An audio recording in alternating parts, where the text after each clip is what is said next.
थी डायन, जिसका नाम था गोबरी, जो घने जंगल में रहा करती थी। 100 साल से मैं यहाँ अकेले रहती हूँ। मुझे बिल्कुल अच्छा नहीं लगता। अब मुझे एक साथी की जरूरत है।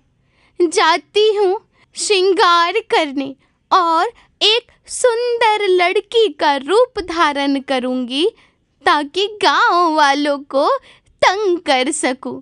बड़ा मजा आएगा।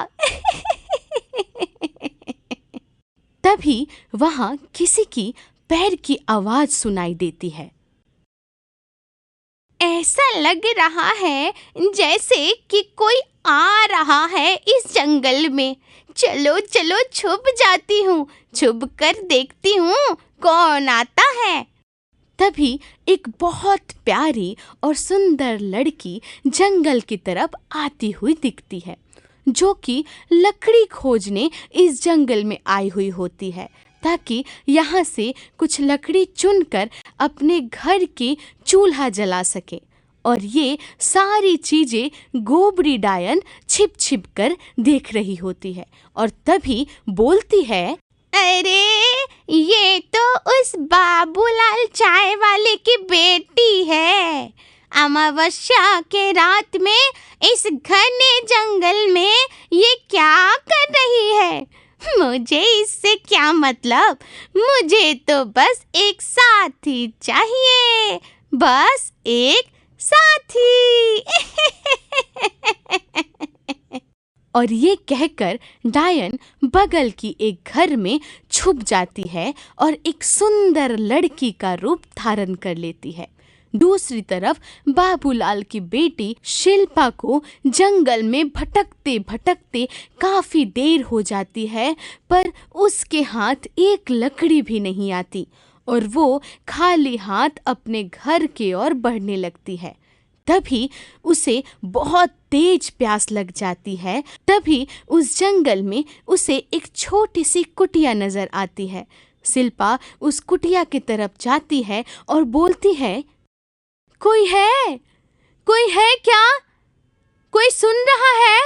तभी एक बहुत सुंदर लड़की को बाहर आते देख शिल्पा बोलती है, मुझे प्यास लगी है, क्या मुझे एक गिलास पानी मिल सकती है? हाँ, मैं अभी लाई। ये कह के डायन एक ग्लास में पानी लेके जादुई छड़ी से कुछ करती है और फिर वो ग्लास का पानी शिल्पा को लाकर दे देती है। शिल्पा वो पानी पीते ही तुरंत गुलाब की पौधे में बदल जाती है। फिर डायन अपने असली रूप में आकर बोलती है, अब तू बनेगी मेरी साथी। काफी दिन से अकेले रह रह के बोर हो गई हूँ मैं। और ये कह के वो हंसते हंसते वहां से चली जाती है।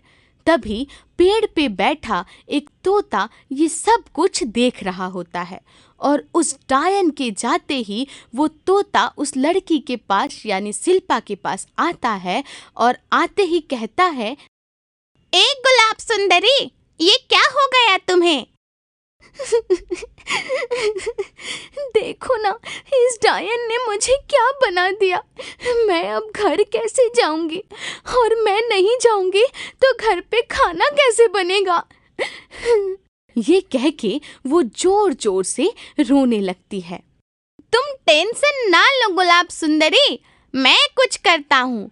इस डायन को सबक सिखाना ही पड़ेगा।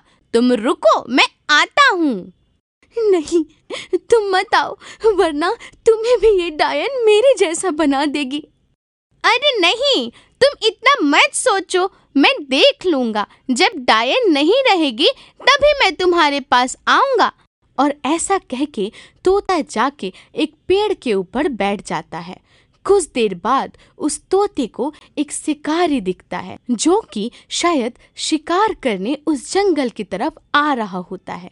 तभी तोते को एक तरकीब सूझती है और वो उड़कर उस शिकारी के पास जाता है और उसे सारी बातें बताता है। कहाँ है वो लड़की? ले चलो मुझे उसके पास। हाँ, मेरे पीछे पीछे आओ। ऐसा कहकर तोता उस शिकारी को उस गुलाब सुंदरी के पास लेकर जाता है। कौन हो तुम और मैं कैसे तुम्हारा सहायता कर सकता हूँ? मैं शिल्पा हूँ। मैं यहाँ अपने घर के चूल्हे जलाने के लिए लकड़ी की खोज में आई थी और ये डायन ने मेरा ऐसा हालत कर दिया। आप मुझे पहले वाले रूप में ला दीजिए। लेकिन ये मैं कैसे कर सकता हूँ? इस घर में जाइए जहाँ एक छड़ी रखी हुई है जो कि एक जादुई छड़ी है और उस छड़ी में उस डायन की प्राण बसी हुई है। आप बस उस छड़ी को खोजकर उस छड़ी को तोड़ दीजिए, तभी वो डायन भी खत्म हो जाएगी और मैं अपनी पहले वाली रूप वापस पा जाऊंगी। शिकारी उस घर में जाकर जादुई छड़ी खोजने लगता है। तभी वो डायन वहां आ रही होती है। उस डायन को वहां आते देख तोता सोचता है, अगर ये अपने घर में जाके उस शिकारी को देख ले तो पक्का उसे भी मार डालेगी। और ये सोचकर वो तोता उस चुड़ैल के सामने आकर उससे बातचीत करने लगता है और विनती करने लगता है कि गुलाब सुंदरी को फिर से पहले जैसा बना दे। तभी डायन बोलती है, अभी तुझे भी गुलाब सुंदरी जैसा बना दूंगी, तो रुक जा। और ये कह के वो अपने घर के तरफ अपनी छड़ी लाने जाती है और देखती है एक लड़का उसका छड़ी लेके खड़ा हुआ होता है। कौन हो तुम और मेरी छड़ी दो मुझे। देखो उस छड़ी को कुछ मत करना, दो मुझे, मैंने कहा दो।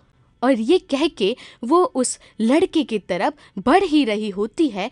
तभी वो लड़का उस छड़ी को तोड़ देता है और छड़ी के तोड़ने के साथ साथ वो डायन वहीं पे मर जाती है और गुलाब सुंदरी अपने पहले वाले रूप में वापस आ जाती है। और फिर वो तीनों दोस्त बन जाते हैं और एक साथ रहने लगते हैं।